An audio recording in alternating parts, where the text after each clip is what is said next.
नमो अरिहन्ताणं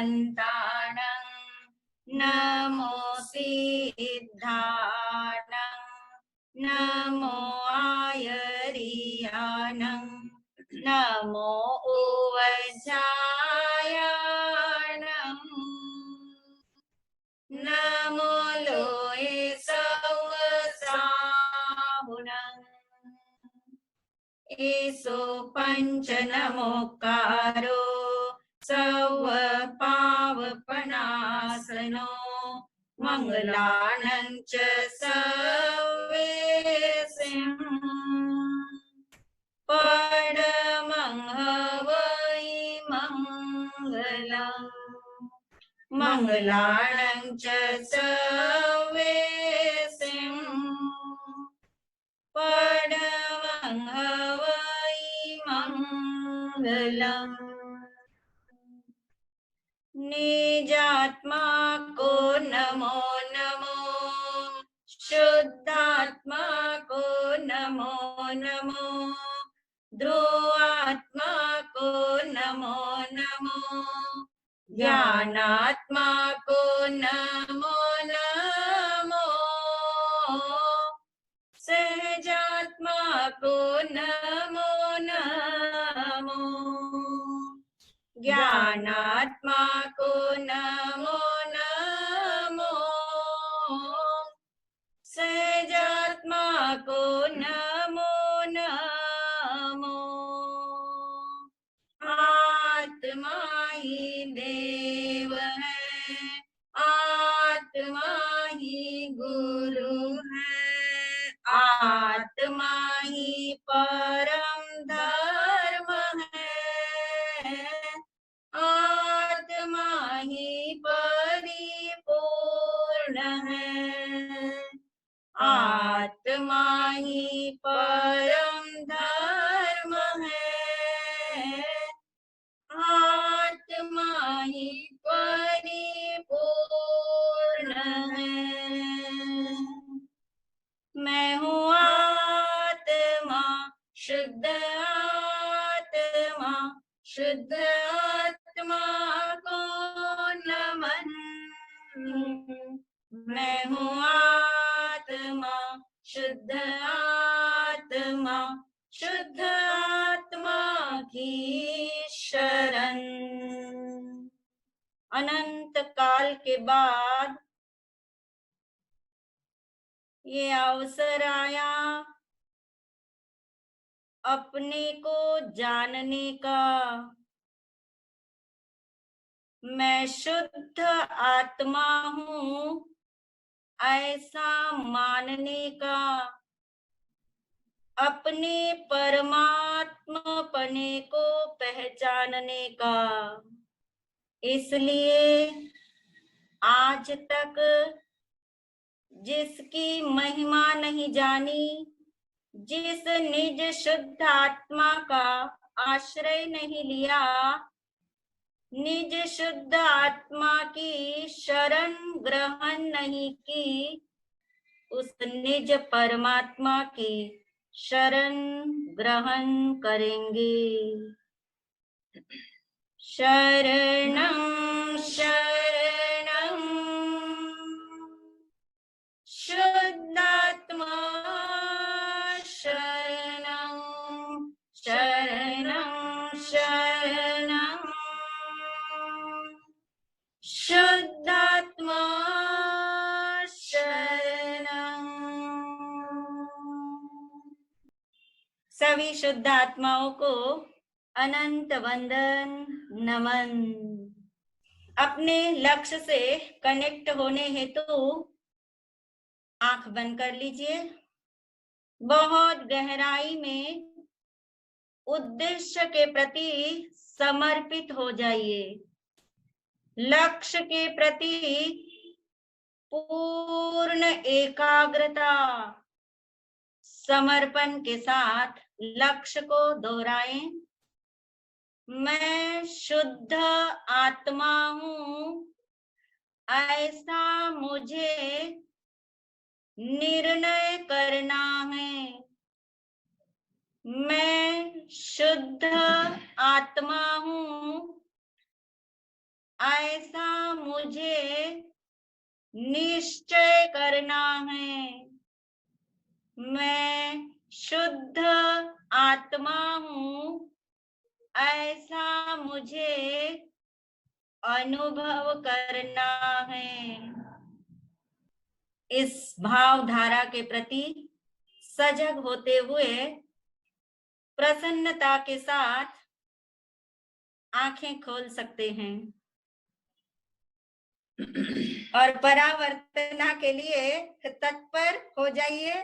तत्पर ही रहते हैं आप। और बहुत सुंदर है कि पिछला सेशन सुनकर भी रखते हैं आप, ताकि कनेक्टिविटी बहुत जल्दी से आ जाती है। तो महाराज जी आपको परावर्तना के लिए प्रश्न पूछेंगे। आज की परावर्तना में कोई कंडीशन आपके साथ नहीं है ना। बिल्कुल सिंपल ढंग से सीधे साधे जो प्रश्न है उसको सीधी सादी भाषा में ही बताना है। कोई भी ऐसा नहीं है कि जो बहुत ज्यादा आपको इसके ऊपर चिंतन करना पड़े। और इसलिए सबसे पहला क्वेश्चन और सारे प्रश्न जो अपने अंतिम सेशन हुआ था, लास्ट सेशन जो हुआ था, उसी के अनुसार जवाब देने की कोशिश करेंगे तो बहुत अच्छा रहेगा। क्वेश्चन नंबर 1, शिखर पॉइंट का कोई भी एक प्रयोग बताइए जो आपने किया हो। किसी भी लेवल का प्रयोग किया हो।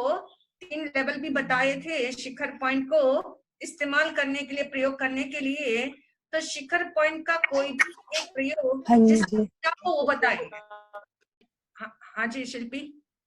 मथिन मंदानी महाराज साहब, जो पहला लेवल था कि जानने की इच्छा, उसका जब प्रयोग हुआ तो मतलब बार बार देखा कि हमें बहुत बार टाइम क्या हुआ है, अब आगे क्या करना है, मतलब इतना बांधा हुआ है रूटीन में कि वो जैसे उसका ये लाइन बिल्कुल बीच में आया कि हर समय जानने की इच्छा रहती है, पर उस इससे अब हर बारी उस प्रसंग से अवसर लेना अपने को अपनी ओर आने पे कि जानने वाला कौन। तो वो जितनी बारी घड़ी देखा ना उतनी बारी आता है कि जानने वाला कौन।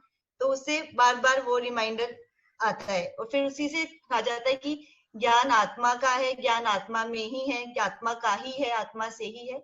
और जो सेकंड लेवल का था उसमें हमारा सब था कि जो भी ज्ञेय आए, जो भी आपके जानने में आए, जैसा भी जानने में आए, जितना भी जानने में आए, तो यही जब हम सुनते हैं बार बार सेशन, तो कभी इतना जानने में आता है, कभी इतना जानने में आता है, पर फिर जब कभी नहीं भी समझ में आता तो फिर लगता है कि ज्ञान शब्दों का नहीं, ज्ञान आत्मा का ही है।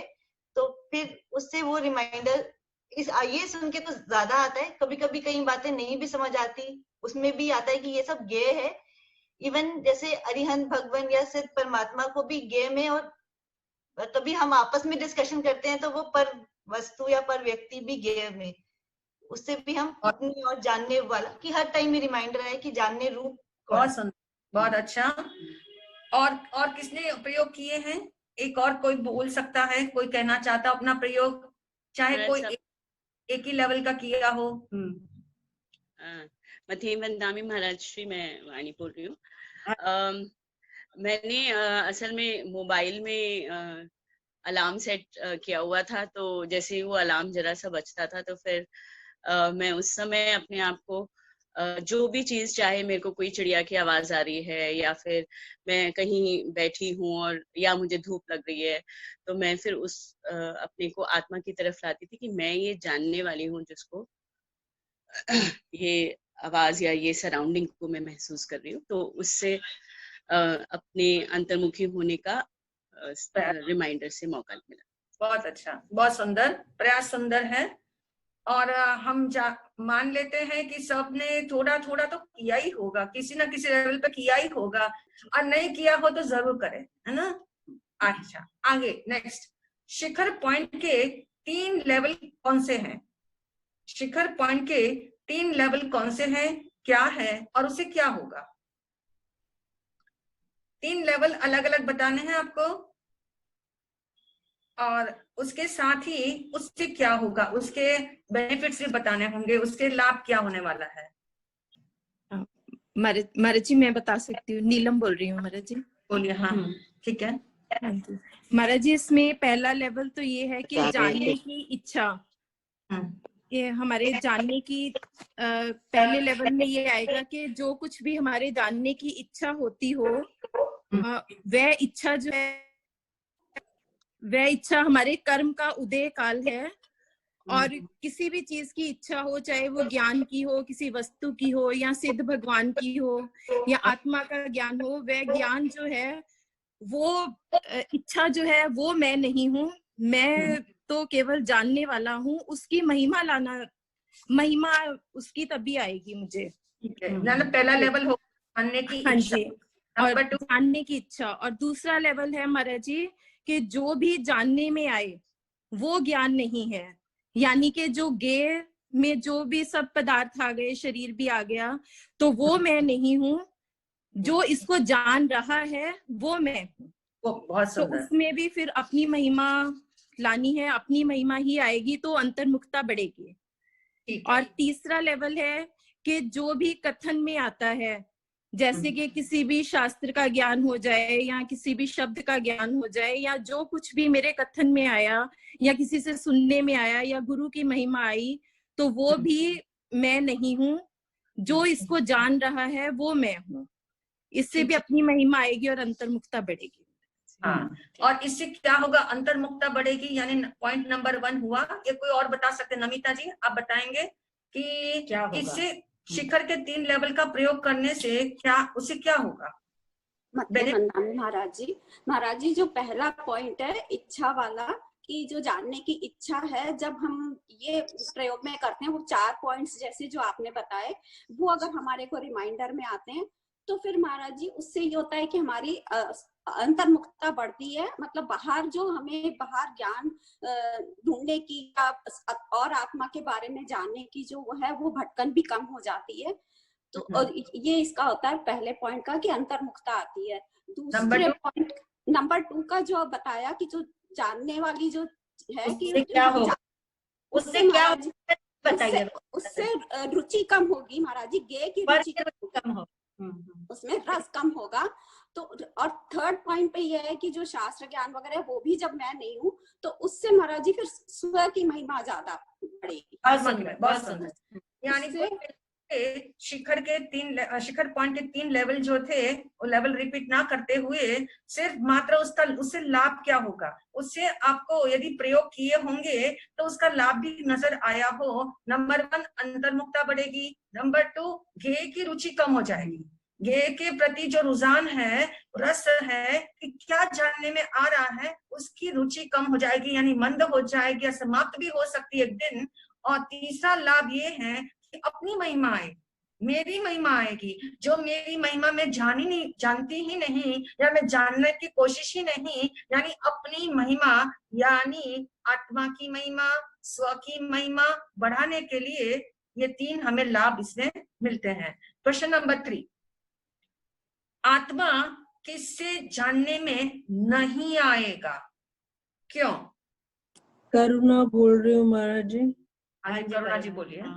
महाराज जी, शरीर जो जड़ वस्तु है उनसे हमें आत्मा जानने में नहीं आएगा। ठीक है, और क्यों? और जड़ है वो तो पर वस्तु है, वो जड़ शरीर को जानता ही नहीं है।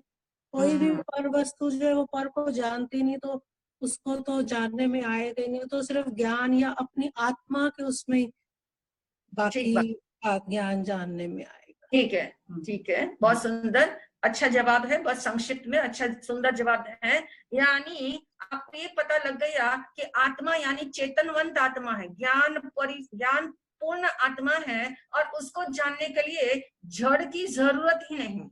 और जो भी जड़ वाली चीजें हैं, यानी जिसको कहते शरीर, मन, इंद्रियां, बुद्धि आदि, देव गुरु शास्त्र के जो वचन है, वो भी सब कुछ जो है वो जड़ है। और इसलिए उससे क्या होगा, यानी ये समझ में आ गया कि यहाँ तक कि शुभ भाव जो है उससे भी आत्मा जानने में नहीं आएगा। इतनी दृढ़ता अंदर से आए, इतना पक्कापन अंदर से आए कि शुभ भाव से भी आत्मा जानने में नहीं आएगा। और ये समझ में आ जाए लॉजिक इसके बिहाइंड में क्या है, कि जो जड़ है, जड़ से चेतन की वस्तु को, चेतन को हम पकड़ नहीं सकते, यानी चेतन को तो चेतन से ही पकड़ना होगा, आत्मा को आत्मा के द्वारा ही जानना होगा। क्वेश्चन नंबर 4, ज्ञान का कार्य और ज्ञान का स्वभाव, ज्ञान का कार्य और ज्ञान का स्वभाव क्या है? महाराज जी मैं बताऊं? उसमें क्या? हाँ जी ममता जी बताइए। वंदना महाराज जी, हाँ जी। ज्ञान का कार्य है जानना, जानना, जानना, और ज्ञान का स्वभाव है जानने रूप टिक कर रहना। इनमें अंतर आपने पिछली बार 6 उसमें बताया था, 6 शब्दों में। एक अवस्था रूप ज्ञान है, एक सत्ता रूप ज्ञान है। बस इतना ही है, उसका उत्तर इतना ही हमें इसमें चाहिए। यानी ये अच्छे से समझ आ गया कि ज्ञान का कार्य क्या है, जानना, जानना, और जानने रूप टिक कर रहना, ये आत्मा का स्वभाव है। और उसमें क्या अंतर है महाराज जी? उसमें अंतर है, ये वो एक समय की पर्याय है और वो त्रिकाल रहने वाला है महाराज। बहुत सुंदर, बिल्कुल सही है, इसमें रिपीट करने की जरूरत नहीं है, सबको समझ में आ ही गया है। क्वेश्चन नंबर 5, आत्मा का कार्य एवं आत्मा का स्वभाव स्पष्ट करने वाले 6 शब्द कौन कौन से हैं? 6 शब्द। हमारे साहब मैं बताऊं? नए लोग ट्राई कर सकते हैं, जिन्होंने वीडियो ऑफ रखा है वो भी ट्राई। मैं सब बोस की बोल मैं बताऊं हाँ जी बोस की बताओ। हाँ माल साहब, जो आत्मा को जानने का वो है 6 शब्द, वो है अवस्था और सत्ता। अवस्था जो जानना है, जो एक समय की है, पर्याय है, जो प्रकट होता है, और स्थूल है, जो भारी स्तर पर है, जो जानने में आता है। और जो सत्ता है वो जानने रूप टिके रहता है, जो स्वभाव है उसका, वो नित्य और ध्रुव है, और द्रव्य, प्रकट और सूक्ष्म है। मतलब ये 6 शब्द बताए थे, दोनों में अंतर बताया था आपने अवस्था और सत्ता के थ्रू। बहुत सुंदर, 6 शब्द की क्लैरिटी आपको अच्छे से हो गई है, यहाँ उसे रिपीट करने की जरूरत नहीं, समझ में आ ही जाएगा। और नहीं तो आज के सेशन से और क्लैरिटी हो जाएगी और समझ में डीपली आ जाएगा। अब क्वेश्चन नंबर 6, आत्मा से आत्मा को कैसे जानना, इसमें क्या समझ आया? आत्मा से आत्मा को कैसे जानना, इसमें क्या समझ आया? महाराज साहब अनिल बोल रहा हूँ। अच्छा, हाँ जी अनिल जी। हाँ जी नमस्कार महाराज साहब। हाँ जी हाँ जी। महाराज साहब, जो आत्मा को आत्मा से जानने का समझ में आया वो ये आया कि एक समय की पर्याय में जो आत्मा जानने का कार्य कर रही है, उसको हमें सत्ता स्वरूप टिक कर रहने वाली आत्मा की तरफ दृष्टि रखनी है, उसमें एकत्व करना है, उसमें अपनत्व करना है पर को छोड़ते हुए, तो वो आत्मा से आत्मा को जानने का कार्य होगा। हाँ बहुत सुंदर, यानी संक्षेप में यही समझ लिया कि अवस्था में सत्ता को जानना, यानी जो अवस्था में जो स्थित है उसे जानना। जो अवस्था पलटने वाली है, पलटने वाली अवस्था में जो स्थिर तत्व है उसे जानना। और वो हमें अच्छे से ये बात क्लैरिटी के साथ समझ में आ गई है।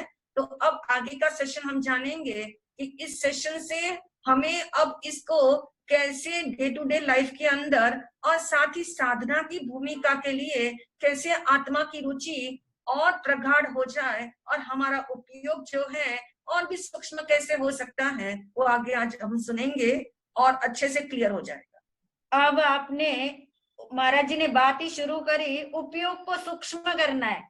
अब ये उपयोग को सूक्ष्म करना यानी क्या करना, बिल्कुल कहीं और ध्यान ही नहीं जाना, इसका नाम है उपयोग को सूक्ष्म करना। तो उपयोग को सूक्ष्म करके अभी तक जितनी बात हमने जानी है पिछले लेवल पे, पिछले सेशन में, वो बहुत ही ऊपरी स्तर की थी, क्योंकि हम आपको स्टेप बाय स्टेप ले जाते हैं ताकि कहीं जम्बलिंग ना हो। तो ये जो आपको इतना समझ आ गया, 6 शब्द आपको याद में रह गए, 4 पॉइंट आपको शिखर पॉइंट याद रह गए, उसका प्रोसेस करने के जो 3 लेवल हमने जाने वो आपने समझ लिए हैं। अब उपयोग को इतना सूक्ष्म कर लीजिए कि 3 वाक्य हम बोल रहे हैं उसे अपनी समझ में घोल लेना है। जैसे कोई दूध में चीनी घोल लेता है ना, ऐसे अपनी समझ के अंदर इसको घोलने का प्रयास करना है। 3 वाक्य हैं, बहुत छोटे छोटे हैं, और उसके साथ इतना कनेक्ट हो जाना कि वो 2 शब्द आप सुनेंगे और आपको एक पिक्चर बहुत बड़ी आनी चाहिए उसकी। यदि वो बहुत बड़ी पिक्चर से आप कनेक्ट नहीं होते हैं तो कहीं ना कहीं समझ के घोलने में अभी हमारी कमी है, ये जान लेना होगा। वाक्य नंबर 1, ज्ञान आत्मा का है। एक बार कनेक्टिविटी इसके साथ बिठानी होगी, ज्ञान आत्मा का है। साथ ही आपको पिक्चर आ जाएगी कि ज्ञान किसका नहीं है। ठीक हो गया। नंबर 2, जानना आत्मा को है, जानना आत्मा को है। जोर दे रहे हम इस वाक्य पे, क्योंकि जानना अभी तक के जो प्रयोग हमने किए, इसको जानना, उसको जानना, प्रयोग के अंदर क्रिया को जानना, प्रयोग के अंदर भाव को जानना, यानी ये जानने पे जोर दिया। अब हम सूक्ष्म लेवल पे जाने के लिए ये 3 वाक्य को समझ के संजो के रखेंगे, तब हमारा प्रवेश आगे होने वाला है। नंबर 1, ज्ञान आत्मा का है। नंबर 2, जानना आत्मा को है। अब सारा कुछ इधर उधर सबसे उपयोग हटा दो, जानना आत्मा को है, ज्ञान आत्मा का है, जानना आत्मा को है। नंबर 3, आत्मा से आत्मा जानने में आएगा, जो भगवान महावीर जी की वाणी का रहस्य। संपक्खये अपगमप्पयेनम, आत्मा से आत्मा जानने में आएगा। ये 3 वाक्य फिर से एक बार हम बोल देते हैं ताकि एकदम भीतर तक चले जाए। ज्ञान आत्मा का है, जानना आत्मा को है, आत्मा से आत्मा जानने में आएगा। इसलिए भगवान महावीर जी की वाणी का रहस्य है, आत्मा से आत्मा को जानो, आत्मा से आत्मा को देखो, आत्मा से आत्मा का अनुभव करो। यदि इतना भी याद रह गया तो पर के प्रपंच से हटना कोई मुश्किल नहीं है। आत्मा से आत्मा को जानो, क्योंकि आत्मा से आत्मा ही जानने में आ रहा है। आज हम ये पकड़ने वाले हैं, आत्मा से आत्मा ही कैसे जानने में आता है, ज्ञान से ज्ञान ही कैसे जानने में आता है, आत्मा से आत्मा का ही अनुभव कैसे हो रहा है, ज्ञान से ज्ञान का ही अनुभव क्यों होता है। ये जो भगवान महावीर जी के वाणी का रहस्य है, उसको हम जानने वाले हैं। क्योंकि इसे समझने से क्या होगा, जैसे पिछली बार में हमने जो पॉइंट्स जाने थे उस समझ को पक्का हमने किया, तो उससे क्या हुआ। अब ये पैमाना है, यदि हमारे भीतर ये नहीं हुआ होगा तो समझना सिर्फ हमने सेशन को कानों से सुना, हमने मेमोरी के अंदर इसको नोट कर लिया और महाराज जी ने पूछा तो हमने जवाब दे दिया, इससे कुछ होने वाला नहीं है। जब तक कि हम अपने उपयोग को सूक्ष्म करके समझ मेरी पक्की हुई या नहीं हुई कि जो भगवान का वाक्य है, आत्मा से आत्मा को जानो, क्योंकि आत्मा से आत्मा ही जानने में आ रहा है। ज्ञान से ज्ञान का अनुभव करो, क्योंकि ज्ञान से ज्ञान का ही अनुभव हो रहा है। यहाँ तक हमें पहुंचना है, आज इस बात तक हमें पहुंचना है। तो जो हमें जितना समझ आया आज तक कि आत्मा से आत्मा जानने में आता है, तो पैमाना क्या है कि मैंने इस भगवान की वाणी को अब समझ लिया है, सुन लिया है नहीं कह रहे, समझ लिया है। मैंने इस वाणी को रहस्य अब समझ लिया है। इसका पैमाना ये है कि ये जानने के बाद यदि पर की पकड़ छूटती हो, ढीली होती हो, शिथिल होती हो, किसकी पकड़, पर की पकड़ ढीली होती हो, शिथिल होती हो, यानी पर से मुझे आत्मा का अनुभव नहीं होगा, ये पक्कम पक्का अंदर में निष्ठा में श्रद्धा में इसका घोलन होना चाहिए। और पर की फैमिली आपको पता है, पर में सिर्फ शरीर ही नहीं लेना है, पर में सिर्फ ये जड़ चीजें ही अपन ले रखेंगे उतनी ही नहीं है, और भी कुछ है पर में। यानी पर से मुझे अनुभव नहीं होगा, ये यदि मेरी निष्ठा में, मेरी श्रद्धा में जमने लगा हो, जैसे बर्फ जमने लगती है ना, बर्फ अभी पूरी जमी नहीं है पर जमने लगती है, तब आपको प्रोसेस पता है उसका क्या होता है। अब वो बर्फ यानी निष्ठा जमने लगी है कि पर से मुझे अनुभव होने वाला नहीं है। किसका अनुभव? मेरा अनुभव, आत्मा का अनुभव, यानी मेरा अनुभव। तो पर की पकड़ क्या हो जाएगी? शिथिल हो जाएगी, और इससे बहुत बड़ा भ्रम टूटेगा। भ्रम तो आपने तोड़ लिए थे पिछली बार अंदर में, बहुत बड़ा भ्रम टूटेगा, नंबर 1। और नंबर 2 और सूक्ष्म बात, भ्रम टूट जाने के बाद और कुछ नहीं होने वाला। भ्रम टूट जाने के बाद सीधा अनुभव नहीं होने वाला। भ्रम टूट जाने के बाद ये होगा कि जो ज्ञान पर में अटकता था, शब्द पे ध्यान देना होगा, अटकता था, जो ज्ञान पर में अटकता था या जो ज्ञान पर में भटकता था, उसने भटकना छोड़ दिया, अब अटकना छोड़ दिया। अब वो पर में भटकता नहीं, पर में अटकता नहीं, पर को जानता नहीं, ये अभी हम नहीं कह रहे। हम एक एक लेवल से बात कर रहे हैं। अभी हम ये नहीं कह रहे कि पर को जानेंगे नहीं, ये नहीं कह रहे। पर में अटकेगा नहीं, और पर में अटकेगा नहीं का मतलब क्या हुआ कि पर से मुझे अनुभूति होने वाली नहीं है, ये मेरी निष्ठा में क्या हो गया है? जम गया है। इसका मतलब ये हुआ कि किसी गुरु से मुझे आत्मा का अनुभव होगा कि नहीं होगा? पक्का बर्फ जैसा पक्का जम रहा है अंदर निष्ठा में? नहीं होगा। गुरु की वाणी से या किसी सद्गुरु के सत्संग से यदि आत्मा का अनुभव हो सकता तो फिर तो कितना इजी था। अब यदि ये निष्ठा में पकड़ा होगा तो देखिए क्या होगा, बहुत सूक्ष्म चेंज आएगा। आप गुरु को नहीं छोड़ने वाले हैं, सदगुरु को नहीं छोड़ने वाले हैं, पर आपकी निष्ठा में ये जम गया कि कोई मुझे प्रत्यक्ष सदगुरु भी खड़ा मिल जाए, प्रत्यक्ष सदगुरु भी खड़ा मिल जाए, वो मुझे आत्मा का अनुभव नहीं कराएगा, ये पक्का निष्ठा में होगा। तो क्या होगा? गुरु में उपयोग अटकेगा नहीं, वरना क्या हो रहा है, अभी तक हमारा जो उपयोग है वो अटक जाता है गुरु के अंदर, गुरु की खोज के अंदर, गुरु की वाणी के अंदर, गुरु की पकड़ बुद्धि के अंदर। यदि ये सदगुरु सामने नहीं होंगे, यदि इनकी ये वाणी नहीं होगी तो मुझे आत्मा का अनुभव होने वाला नहीं है, ये इतना बड़ा मिथ्यात्व लेके बैठेंगे तो अनुभव कहाँ से होने वाला है? तो ये श्रद्धा में से निकालना। किसी गुरु सदगुरु को जाके मत बोल देना कि तुमसे कुछ होने वाला नहीं है, ये मत बोलना, क्योंकि जो कथन हमें आना नहीं, ये मान्यता की बात है, ये मान्यता की बात है, धारणा को क्लियर करने की बात है। और बहुत सूक्ष्म पर में जो उपयोग अटक रहा है, आज से नहीं, जन्मों जन्मों से अटक रहा है। सिर्फ गुरु में ही नहीं, शास्त्रों में भी अटक जाता है कि मैंने आज तक आत्मा की बात समझाने वाला शास्त्र नहीं पढ़ा है ना, इसलिए मुझे आत्मा का अनुभव नहीं हो रहा। सही बोला मैंने? लग रहा है सही सबको ये वाक्य?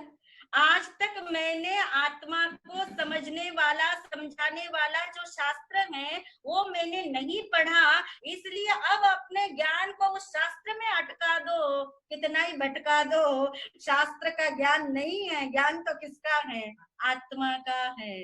यानी यहाँ पे भी, यहाँ से भी उपयोग को निकालना है। उपयोग को निकालने के लिए कुछ नहीं करना है, एक एक जगह से हटाना नहीं है, मात्र ये पक्का करना है, आत्मा का अनुभव जब भी होगा आत्मा से होगा, ज्ञान का अनुभव जब भी होगा ज्ञान से होगा, ये पक्का करते जाना है। पर की पकड़ ढीली करनी है। सिर्फ सदगुरु गुरु में ही नहीं अटकता है उपयोग, नहीं भटकता है उपयोग, सिर्फ वाणी में ही नहीं, इससे भी आगे चले तो बहुत सारे लोग मन पर अटकते हैं। गुरु तो मुझे अच्छे मिले, भगवान की वाणी समझाने वाले सदगुरु मिले, भगवान की वाणी जो आत्मा का शास्त्र है वो भी मैंने पढ़ लिया, परंतु फिर भी अनुभव तो नहीं हुआ। तो अनुभव क्यों नहीं हुआ? क्योंकि मेरा मन बड़ा चंचल है। यहाँ अटक जाते हैं, ये भी तो पर है। मेरा मन बहुत चंचल है, टिकता ही नहीं है, आत्मचिंतन में नहीं टिकता, आत्मा में नहीं टिकता, और इसलिए मुझे आत्मा का अनुभव नहीं होता। राइट है कि रॉन्ग है? क्या मन से आत्मा का अनुभव होने वाला है? नहीं, आत्मा से आत्मा का अनुभव होगा, पक्का ये करते चले जाना। यानी जन्म जन्म से सब कुछ कर लिया, फिर भी आत्मा का अनुभव नहीं हुआ। क्यों नहीं हुआ? क्योंकि ये मन अटका रहा पर के अंदर, और इसलिए हमने मन को तवज्जो दे दी कि मन इतना चंचल है, ध्यान नहीं लगाता, मन इतना चंचल है कि आत्मा की बात सुनने नहीं देता, प्रयोग करने नहीं देता। परंतु ये तो जानना ही नहीं कि मन से तो अनुभूति होने वाली नहीं है, अनुभूति तो निर्विकल्प है, मन तो विकल्प है, और इसलिए अनुभूति, निर्विकल्प अनुभूति वो ज्ञान से ही होगी, जड़ से होने वाली नहीं है। कुछ लोग इससे आगे अटक जाते हैं, पर की बातें कर रहे हैं हम। ये पर के अंदर यदि इतने चीजों से अभी भी हमारा उपयोग इन पर में अटका होगा तो अभी भी निकाल दीजिए, क्योंकि इतना बड़ा रहस्य आज जानने जाएंगे कि आत्मा से आत्मा को जानो, क्योंकि आत्मा से आत्मा का ही अनुभव हो रहा है। ज्ञान से ज्ञान को जानो, क्योंकि ज्ञान से ज्ञान ही अनुभव में आ रहा है, कोई और अनुभव में नहीं आ रहा। उसको समझने के लिए, सूक्ष्म उपयोग करने के लिए, पर में अटकने वाला उपयोग, जो पर में भटकता है, अब गुरु सदगुरु में नहीं भटकेगा, शास्त्र वाणी शब्दों में नहीं भटकेगा। मन चंचल है, इसके लिए अपने आप को हीन मानने की जरूरत नहीं। कुछ लोग अटक जाते हैं स्मरण शक्ति के ऊपर, कहते इतनी एज हो गई, अब मेरी याद तो कुछ रहता नहीं, मुझे कहाँ से आत्मा का अनुभव होगा। ऐसा नहीं है।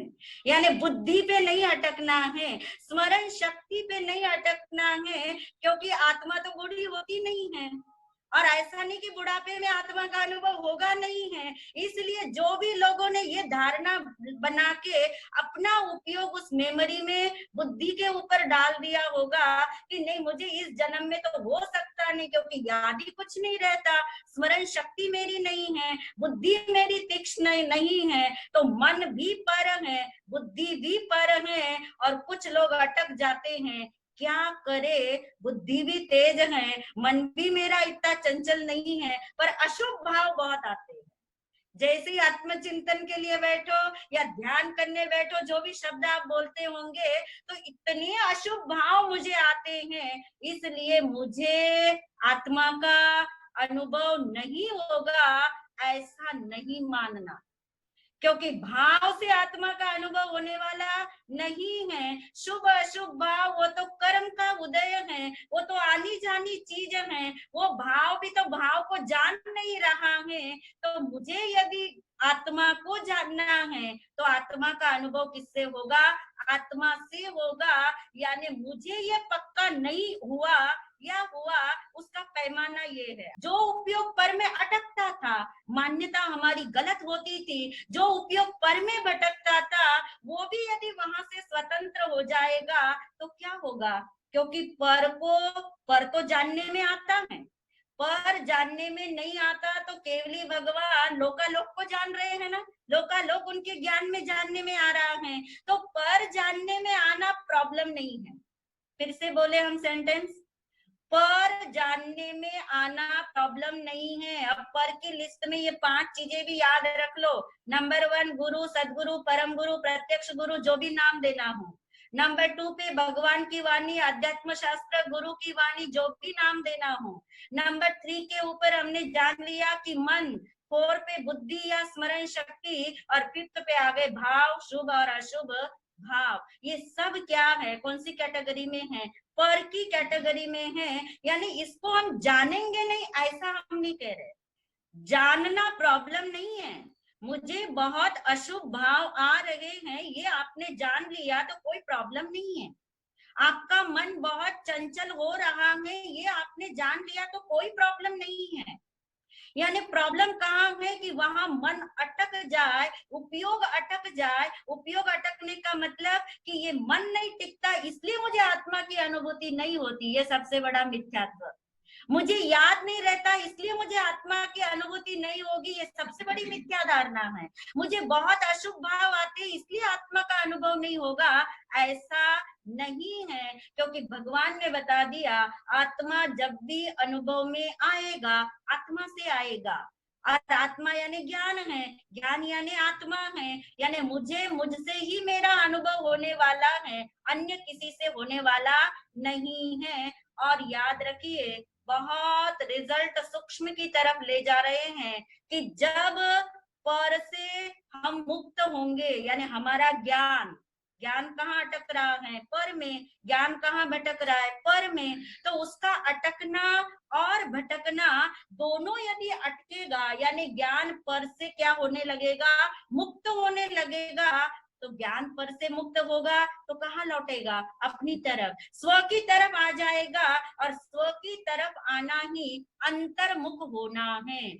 स्व की तरफ आना ही अपनी ओर आना है, और तब समझ आएगा कि आत्मा से आत्मा ही कैसे जानने में आता है। यहाँ तक की बात यदि न समझ आई हो तो अभी जो चाहे हमें पूछ ले, क्योंकि आगे हम प्रोसेस की तरफ ले जाने वाले हैं, और वो प्रोसेस जब एक बार प्रारंभ होगा फिर हम रुकने वाले नहीं हैं। किसी ने कुछ पूछना है और नहीं समझ आया हो तो रिपीट कराना चाहते हैं तो अभी रिपीट कर सकते हैं। बोल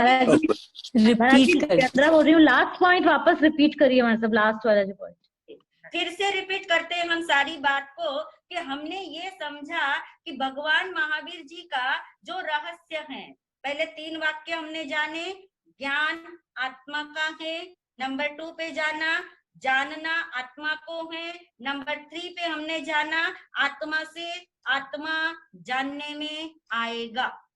और ये तीनों चीजें मेरे गले उतरी की नहीं उतरी, मुझे समझ आई कि नहीं आई, सुनने से समझ आना अलग चीज है, और अंदर में निष्ठा पकना, श्रद्धा आना वो अलग चीज है। तो उसका पैमाना हमने निकाला, और वो पैमाने में ये था कि जो ज्ञान या जो हमारा जानना या जो हमारा उपयोग है, वो उपयोग जो पर में अटकता है, वो उपयोग जो पर में भटकता है, वो जो पर का उपयोग ने मान्यता के अंदर ले जाता है कि गुरु से मुझे अनुभूति होगी, वाणी से मुझे होगी, मन से होगी, बुद्धि से होगी, अच्छे अच्छे भाव आएंगे तो होगी।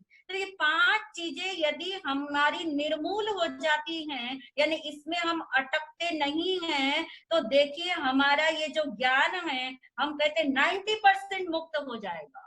मुक्त होने का मतलब अटकेगा नहीं। अटकता क्यों है? क्योंकि आपका उपयोग आपके बच्चे में क्यों अटकता है, पड़ोसी के बच्चे में तो नहीं अटकता।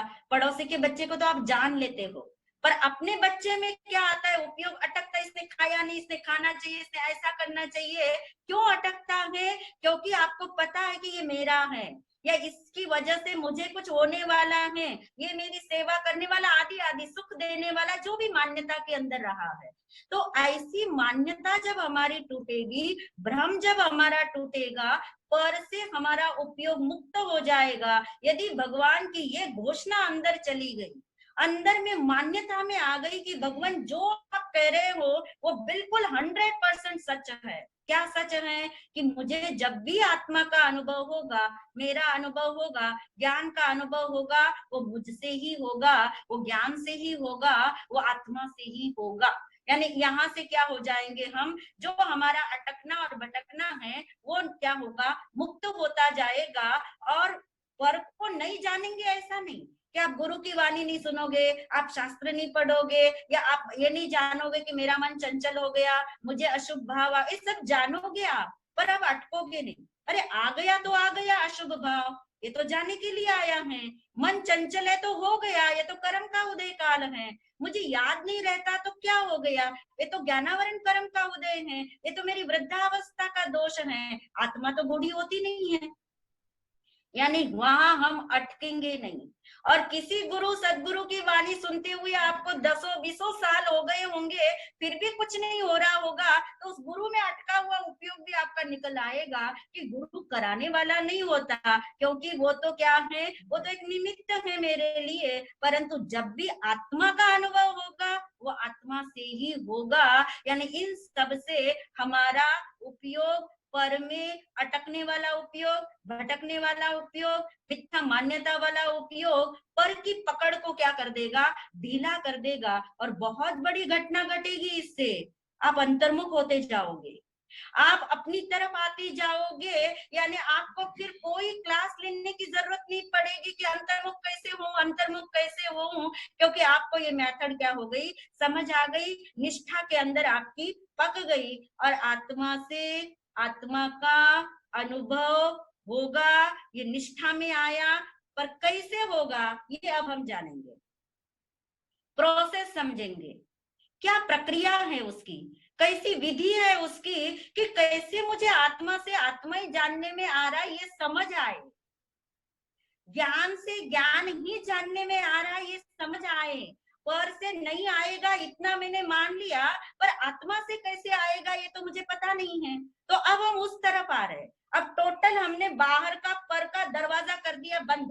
अब हम कहाँ हैं, अपनी तरफ आ गए, ये जानने के लिए कि आत्मा से आत्मा का अनुभव कैसे होगा, उसका प्रोसेस समझने के लिए अब उन 6 शब्दों को एक बार रिपीट करना होगा। कौन करेगा बहुत अच्छी तरह से क्रम के अनुसार इन 6 शब्दों को रिपीट करके, कौन दिखाएगा? हाँ जी नमिता जी। हाँ महाराज जी, अवस्था जो बदलती है, सत्ता जो टिक कर नहीं, रहता है, आपने शब्द ही बोलना है। अच्छा, अवस्था, सत्ता, जानने वाला, जानने रूप टिक कर रहने वाला, एक समय और त्रिकाल, और फिर इधर पर्याय और द्रव्य, प्रकट और अप्रकट, और स्थूल और सूक्ष्म। बहुत सुंदर। जिनको याद नहीं भी रहे होंगे तो कोई बड़ी बात नहीं है, परंतु ये 6 बातें, इन 6 बातों के आधार पे अब हम प्रोसेस की ओर जा रहे हैं कि प्रक्रिया कैसे होती है। प्रोसेस यानी क्या, अवस्था में सत्ता को कैसे जानना। प्रोसेस क्या सिखाता है, कैसे, विधि की अवस्था में हाउ, क्योंकि ये हाउ समझना ही बहुत बड़ी बात होती है। मृदु जी हमेशा कहती है ये बात, याद आ गई मुझे इस समय पे। वो कहती है आत्मा की बातें तो सब लोग बता देते हैं महाराज जी, कोई भी हाउ नहीं बताता, कोई भी कैसा करना ये नहीं समझाता। और जिस ढंग से वो समझाते हैं वो समझ में आके भी हमें समझ में नहीं आ पाता। तो अब ये हाउ की तरफ हम जा रहे हैं, प्रोसेस की तरफ हम जा रहे, विधि की तरफ हम जा रहे, ताकि वो विधि हम सबके पकड़ में आए। विधि बहुत सूक्ष्म है और हम भावना बातें कि आप सबको पकड़ में आएगी। और कोई चिंता मत करना, नहीं पकड़ में आएगी तो बार बार सुन के पकड़ में आएगी, पहली बार में नहीं आएगी तो 10 बार में तो आ ही जाएगी। इसलिए निराश मत होना, बहुत उत्साह से सुनना।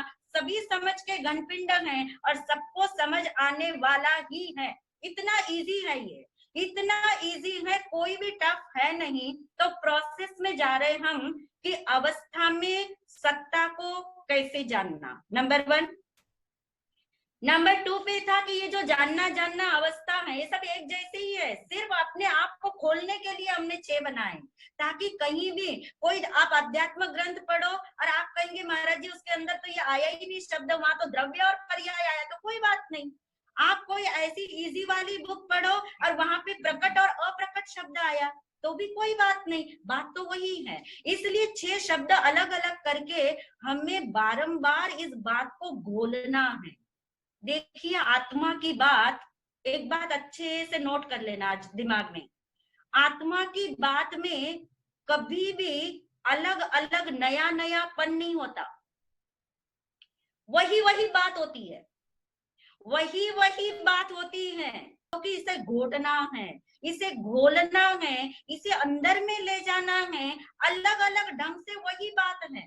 तो ये जो 6 शब्द है हमारे पास में, ये एक ही शब्द है, ये 6 शब्द नहीं है, पर अलग अलग एंगल से हम कहीं भी समझने में भूल ना करें, इसलिए अलग अलग शब्द हैं। यानी एक बात समझ में आएगी तो सारी बात समझ में आने वाली है। एक प्रोसेस समझ में आएगा तो 6 का प्रोसेस समझ में आने वाला है कि कैसे हम, अब नीचे से चल रहे हम, कैसे हम स्थूल से सूक्ष्म की तरफ आए। स्थूल का मतलब जो बाहर में है, स्थूल का मतलब जो दिख रहा है, स्थूल का मतलब जिसे आप समझ रहे हैं वो स्थूल है। तो स्थूल से कैसे सूक्ष्म की तरफ आएंगे तो क्या होने वाला है, लक्ष्य मत भूलना। किसके लिए जान रहे हम, आत्मा से, आत्मा को कैसे जानना, इसके लिए। ज्ञान से, ज्ञान कैसे अनुभव में आता है वो जानने के लिए हम कर रहे हैं। तो स्थूल से सूक्ष्म की तरफ कैसे आना, नंबर 1। नीचे से चलेंगे तो प्रकट से अप्रकट की तरफ कैसे आना, नंबर 2। पर्याय से द्रव्य की तरफ कैसे आना, नंबर 3। और नित्य में, ध्रुव में, त्रिकाली में एक समय को कैसे देखना, नंबर 4। और ये जानने रूप टिक के रहने वाली जो चीज है वो इस जानने के अंदर कैसे अनुभव में आ सकती है।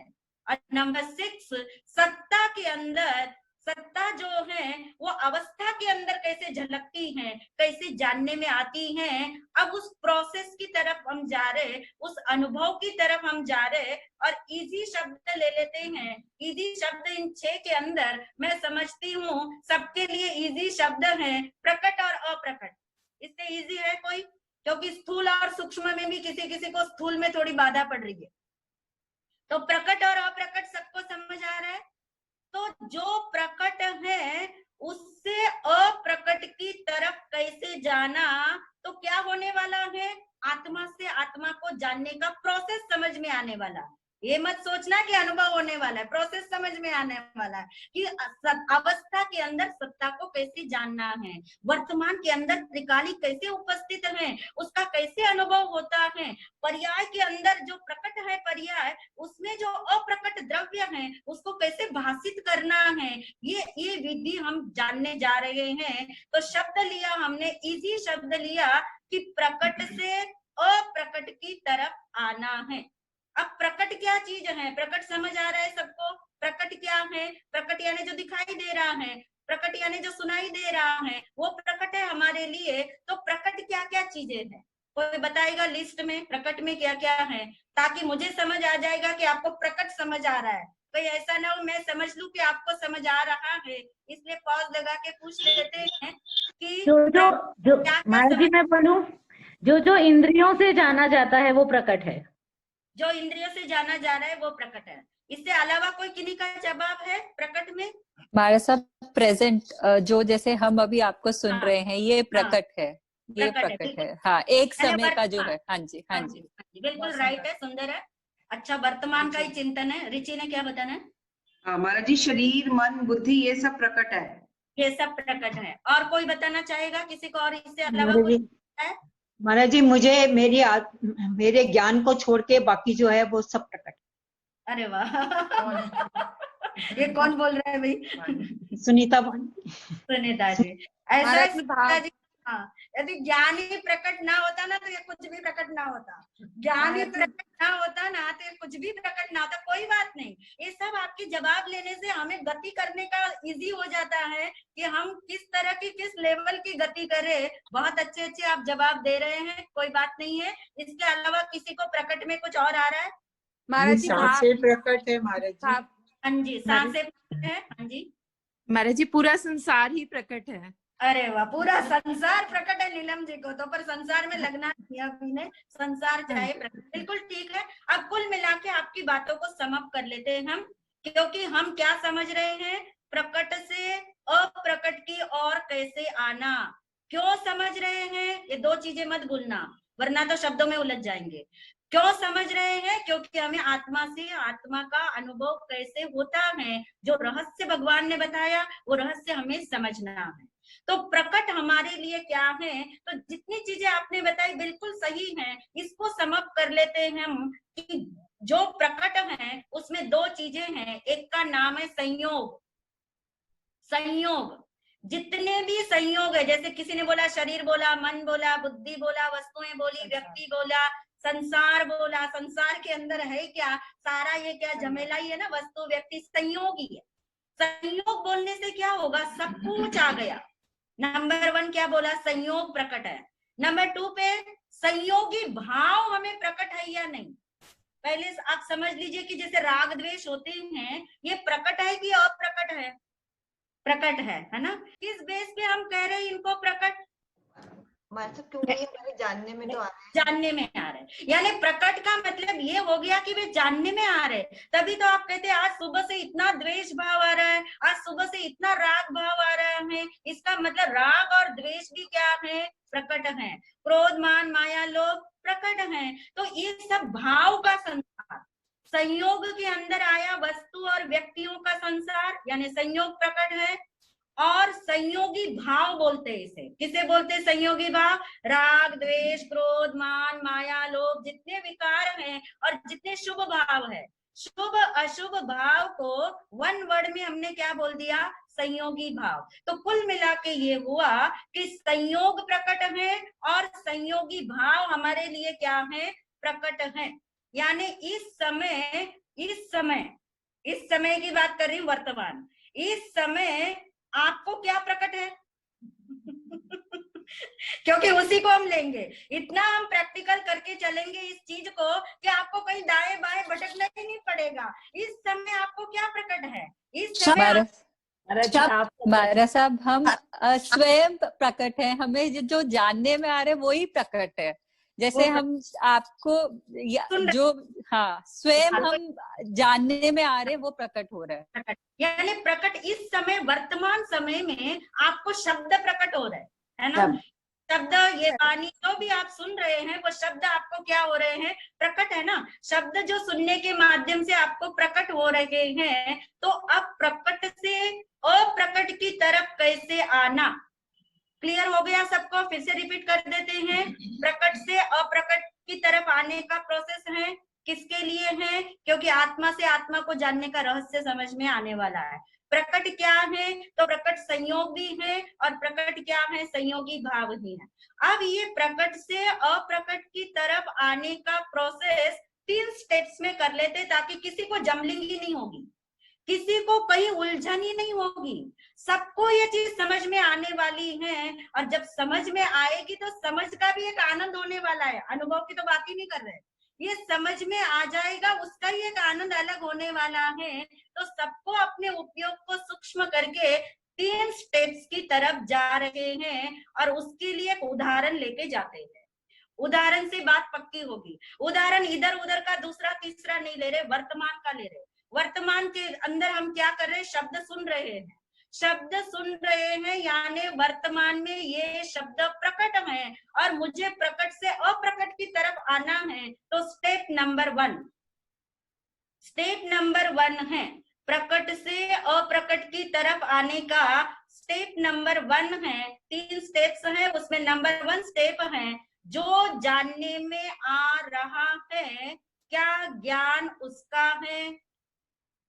पहले तो ये पक्का कर लो, फिर हम अपने उदाहरण पे ले जाएंगे आपको। नहीं, ये तो एकदम अच्छी सी पक्की सी आवाज आनी चाहिए ना, जैसे रीटा जी की पक्की सी आवाज आई, ऐसे सबके अंदर का हकार आना चाहिए। ये अंदर का हकार, भले आप अनम्यूट ना करना, परंतु अंदर का एक हकार लेना, अंदर की एक आवाज लेना कि क्या शब्द क्या था हमारा, कि जो इस समय जो जानने में आ रहा है क्या ज्ञान उसका है। तो आपको हकार आया नहीं। अब उदाहरण की तरफ, शब्द की तरफ जा रहे हैं हम। जो शब्द इस समय जानने में आ रहे हैं क्या ज्ञान शब्द का है? नहीं, देखिए बहुत ध्यान से इसमें उत्तर देना होगा आपको। नहीं महाराज, नहीं महाराज, ज्ञान शब्द का नहीं है। शब्द का नहीं है, शब्द का नहीं है ज्ञान। यदि इस समय शब्द ना बोले जा रहे होते तो क्या आपको ज्ञान हो रहा होता? हाँ महाराज जी, हो रहा है। महाराज जी ज्ञान तो सीमित है, आत्मा से हो रहा है। हाँ, ये जो दृढ़ता वाली आवाज आती है ना, यही आपको आगे ले जाएगी। ये दृढ़ता ही आपको प्रोसेस आगे कराएगी कि इस समय हमारा प्रयोग ये चल रहा है कि प्रकट में क्या है, प्रकट में शब्द निमित्त है। प्रकट से मुझे अप्रकट की तरफ आने के लिए स्टेप नंबर 1 मैंने लिया कि ये जो जानने में आ रहा है क्या ज्ञान उसका है, यानी ये जो शब्द जानने में आ रहे इस समय क्या ज्ञान शब्द का है। नहीं है, क्यों नहीं है? ज्ञान शब्द का क्यों नहीं है? उसका भी एक आकार अंदर से शब्द में ज्ञान नहीं है, शब्द में ज्ञान नहीं है, वे जड़ है। शब्द है, यानी शब्द शब्द महाराज जी शब्द भी जड़ है। बिल्कुल ठीक है, यानी शब्द जड़ है। इतना बोलने से थोड़ी चेतना नहीं जागती। जिन्होंने भी ये वो अब आगे से क्या बोलेंगे, ये बोलेंगे कि शब्द शब्द को नहीं जानता, शब्द को नहीं जानता। ये जो पक्का करोगे ना, इससे आपको शब्द की तरफ जाने का दोबारा भाव ही नहीं उठने वाला कि शब्द शब्द को नहीं जानता। जड़ है, पक्की बात है, नाम ही कह रहे, पर जड़ बोलने से इतनी फीलिंग नहीं आई आपको। जड़ बोल के आप रिलैक्स हो गए, रिलैक्स नहीं होना है, रिलैक्स नहीं होना है, अपनी तरफ आना है हमें। और अपनी तरफ आने के लिए ये शब्द जड़ है और शब्द ने शब्द को जाना नहीं है, इसलिए ज्ञान शब्द का नहीं है। ज्ञान किसका है? आत्मा का। ज्ञान आत्मा का है। आज तक मैंने आत्मा की बात नहीं जानी थी, मैंने ये प्रोसेस नहीं समझा था, आपने ये प्रोसेस नहीं सुना था, तो क्या आत्मा का ज्ञान नहीं था क्या? हाँ, आत्मा का हाँ, इसका मतलब ये हुआ कि ज्ञान किसका है? आत्मा का है, ज्ञान शब्द का नहीं है। और इसी के साथ 4 बातें याद आ जानी चाहिए थी। ज्ञान आत्मा का है, नंबर 1। कौन बोलेगा नंबर 2? आत्मा का है। ज्ञान आत्मा में होता है, ज्ञान आत्मा से होता है। बहुत सुंदर। ज्ञान आत्मा को है। आत्मा का बोलते ही इसके पीछे 3 परत छिपी हुई है, वो उजागर होनी चाहिए। ये प्रकट होते ही ये 3 चीजें भी प्रकट होनी चाहिए। ज्ञान आत्मा का है, ज्ञान आत्मा को ही होता है, ही भी लगा देना। ज्ञान आत्मा में ही है और ज्ञान आत्मा से ही होता है। इसलिए पर में अटकना भटकना बंद हो जाएगा कि कोई अन्य मुझे ज्ञान देगा, कोई अन्य मुझे अनुभव कराएगा। ये मिथ्या धारणा क्या हो जाएगी? भ्रम गल जाएंगे। स्टेप नंबर 1 में सबको अच्छे से समझ आ गया। स्टेप नंबर 1 बहुत सूक्ष्म तो नहीं था, ये तो सबको पता ही था ना, स्टेप नंबर 1। अब हम स्टेप नंबर 2 पे जा रहे हैं। स्टेप नंबर 2 पे जा रहे हैं, पहले उदाहरण बाद में लेंगे, पहले हम स्टेप नंबर 2 को समझ लेते हैं। स्टेप नंबर 2 है कि जो भी जानने में आ रहा है, अब ये सूक्ष्म है, जो जानने में आ रहा है उसे जानने वाला कौन है? मैं आत्मा, ज्ञान। मैं आत्मा। इसके अलावा मैं किसी आत्मा को देना इसका? महाराज साहब वो एक अवस्था वाला ज्ञान, ज्ञान है मतलब। बहुत सुंदर अवस्था में जो आवाज ज्ञान है वो उसको जान रहा है। सुनाई दी मेरे को, बहुत ही सुंदर। फिर से अनिल जी एक बार रिपीट करिए अपना उत्तर। जी महाराज साहब, जो एक समय की पर्याय अवस्था में जो ज्ञान है वो उसको जान रहा है, वो उसका कार्य है। बहुत सुंदर, बहुत सुंदर, यहीं तक पहुंचना। आपने जो उत्तर दिया, मैं ये नहीं कहती कि गलत दिया, पर जो अनिल जी ने उत्तर दिया वो टू द पॉइंट दिया, वो बिल्कुल सूक्ष्मता की तरफ जाने के लिए दिया। अब फिर से हम रिपीट करते हैं स्टेप नंबर 2 को। स्टेप नंबर 2 पे हमने क्या समझा है कि ये जो जानने में आ रहा है, ये जानने में आ रहा है, उसे जानने वाला कौन है? जहां ये जानने में आ रहा है उसे जानने, ज्ञान आत्मा का है, ज्ञान आत्मा का है, आत्मा जान रहा है, ज्ञान जान रहा है। पर और सूक्ष्म होके देखेंगे तो कौन सा ज्ञान जान रहा है? क्योंकि ज्ञान भी तो समझने के लिए हमने 2 किए, ज्ञान एक ही है, समझने के लिए 2 किए हैं। ज्ञान तो एक ही है, परंतु इसकी कलाएं समझ लो, इसका रूप समझ लो, ये 2 है। पक्ष समझ लो, 2 है। तो जो ज्ञान तो एक ही है, परंतु ज्ञान एक अवस्था रूप ज्ञान है और एक सत्ता रूप ज्ञान है। एक ज्ञान का कार्य है, एक ज्ञान क्या है? स्वभाव है। तो ये जो जानने में आ रहा है, जो भी हम जान रहे हैं, उसे ये जानने वाला है, वो जानने वाला आत्मा है, बिल्कुल करेक्ट है। जानने वाला ज्ञान है, इसमें कोई दोष नहीं है। पर सूक्ष्म होने के लिए हमने क्या समझा कि ये जानने वाला ज्ञान कौन सा ज्ञान है? ये अवस्था। अवस्था को आप कैसे समझेंगे? अब आपकी अवस्था की लिस्ट में सब कुछ है। किसके पास है अवस्था की लिस्ट? एक समय पर्याय, जानना, हाँ, स्थूल, प्रकट और प्रकट, और वो क्या है? और स्थूल है। स्थूल है। तो अब अवस्था बोलती सारे शब्द आपको समझ में आ गए कि ये कहाँ जानने में आ रहा है? ये अवस्था में, एक समय की अवस्था। अब हम अपना उदाहरण ले ले। उदाहरण क्या था हमारा कि इस समय जो शब्द सुनने में आ रहे, जानने में आ रहे हैं, ये कौन जान रहा है? जानने वाला कौन है? ये एक समय की अवस्था। ये कौन जानने वाला समय है? की अवस्था वाला ज्ञान, जो सत्ता रूप टिक कर रह रहा है। हाँ, नहीं, सत्ता रूप टिक के रह रहा नहीं। ये किसने बोला? मार साहब, एनी बोल रही हूँ। सत्ता रूप टिक कर नहीं, जैसे सत्ता रूप टिक कर तो मैं आत्मा सत्ता रूप टिक कर ही रह रही, तो ये ही तो जान रहा है। नहीं, यही समझना है यानी थोड़ा सा सूक्ष्म है हमें कि सत्ता रूप ज्ञान और अवस्था रूप ज्ञान, एक एक समय की जो अवस्था है, जानना जो एक वो ही जान रहा जानना है, वो जानने का कार्य कर रहा है। जानने का कार्य बोला है ना हमने, उसे कार्य बोला, उसे पर्याय बोला, उसे पलटना बोला, उसे अवस्था बोला। यानी वो एक एक समय जो पलट रहा है वो जान रहा है, वो जान रहा है। तो जो अवस्था रूप ज्ञान है, फिर से एनी वाली शंका अगर और किसी को हो तो फिर से हम इसे रिपीट करके करेक्ट कर लेते हैं कि जो हमारा स्टेप नंबर 2 है, स्टेप नंबर 2 में क्या था कि ये कहाँ जानने में आ रहा है, इसे जानने वाला कौन है? तो ज्ञान है, जानने वाला आत्मा है, परंतु सूक्ष्म होके जाना हमने कि जानने वाला आत्मा है, पर ये जो आत्मा का कार्य है वो जानने का कार्य कर रहा है ना। आत्मा जो त्रिकाल टिके रहा हुआ है, वो तो जैसा है वैसा ही है, वो तो जैसा है वैसा ही है, पर उसका जो एक एक समय का जो पलटना है, जो पर्याय है, जो वर्तमान है, जो एक समय है, जो अवस्था है, तो वो क्या हो रहा है वहां पे? वहां जानने में आ रहा है। कार्य कहाँ हो रहा है? अवस्था में हो रहा है। जानने का कार्य कौन कर रहा है? अवस्था, यानी आत्मा की वर्तमान अवस्था। यानी आत्मा नहीं कर रही ऐसा मत मान लेना, आत्मा नहीं कर रही ऐसा मत मान लेना, आत्मा की एक समय की अवस्था कर रही है ना। पर आत्मा तो जैसा है वैसा त्रिकाल टिक के रहता है, यानी वो एक समय अवस्था जो वर्तमान है उसमें ये शब्द जानने में आ रहे हैं। जैसे हमारा उदाहरण था ना, शब्द अभी जो हम सुन रहे हैं, तो जो शब्द अभी हम सुन रहे हैं, इन शब्दों को आप अभी शब्द सुन रहे हैं। ये वाक्य मैंने सही बोला कि गलत बोला? मैं यहीं रुक गई, बोल तो दिया मैंने पर रुक गई मैं यहाँ। महाराज जी ये गलत है, ये गलत है महाराज साहब। हमारे ये शब्द जानने में आ रहे हैं, जानने में आ रहे हैं। बहुत सुंदर, मृदु जी की आवाज है।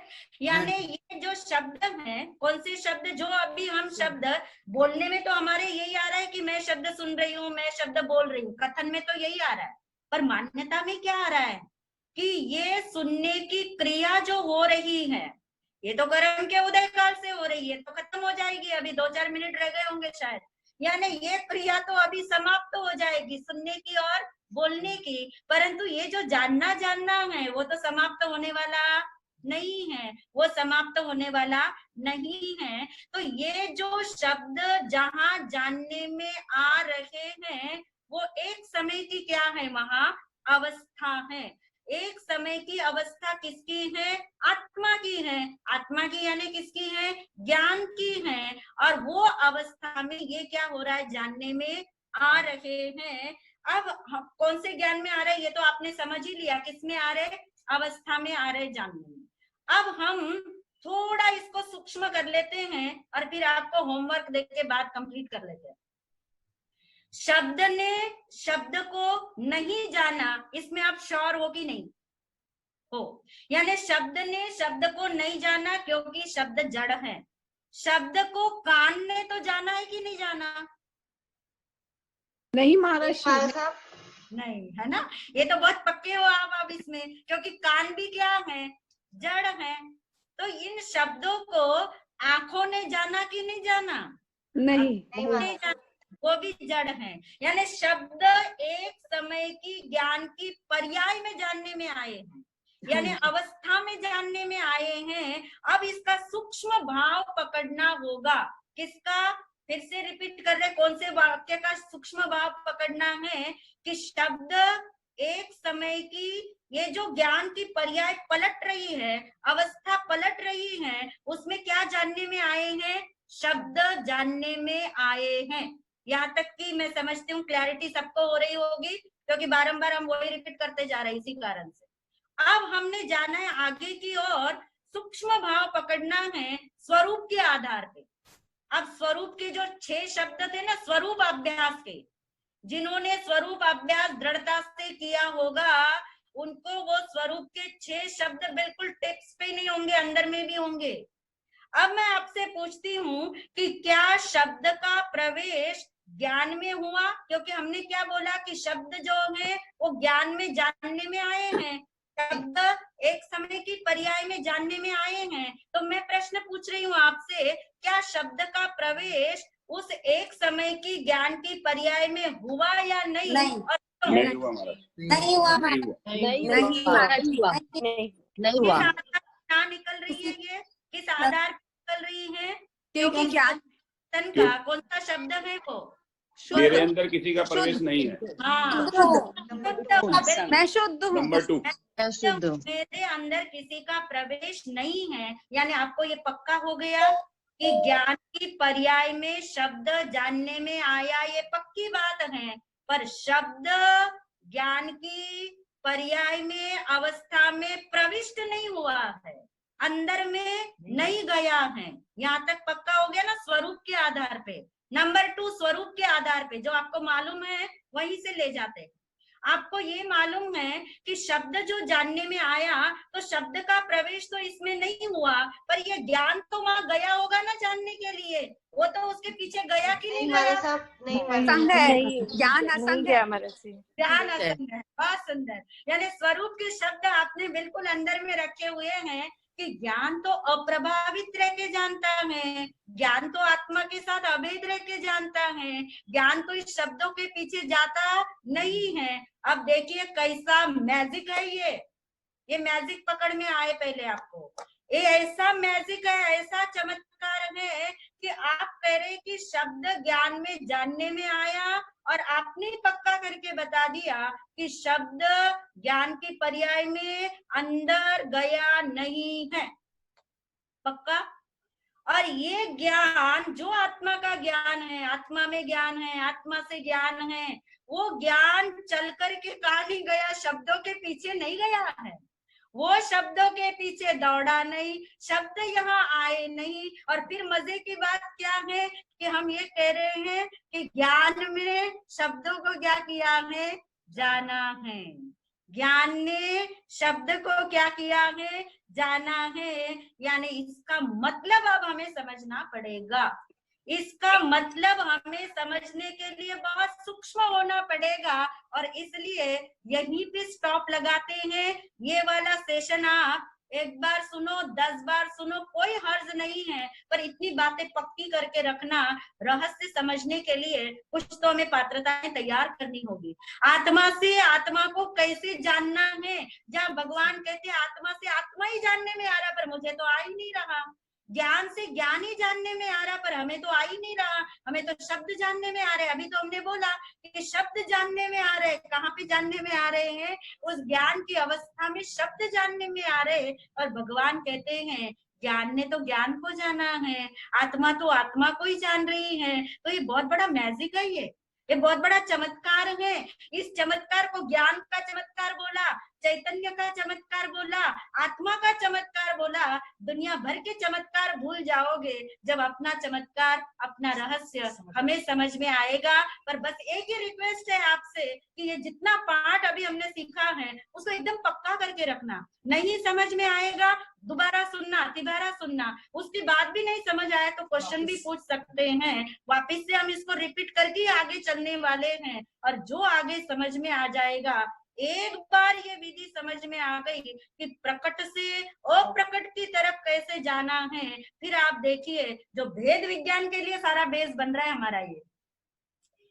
कब आप कहोगे कब से महाराज जी बोलते आ रहे भेद विज्ञान कब आएगा भेद विज्ञान, परंतु जब तक ये बेस हम सबका पक्का नहीं होगा, ये भेद विज्ञान की कला हस्तगत होने वाली नहीं है। वो भी अवश्य होगी, परंतु हम बहुत स्लो चलेंगे, स्टेप बाय स्टेप चलेंगे, पक्का कर करके चलेंगे, पर की पकड़ छोड़ के अपनी तरफ आना सीखेंगे। इन्हीं भावों के साथ समापन की ओर है।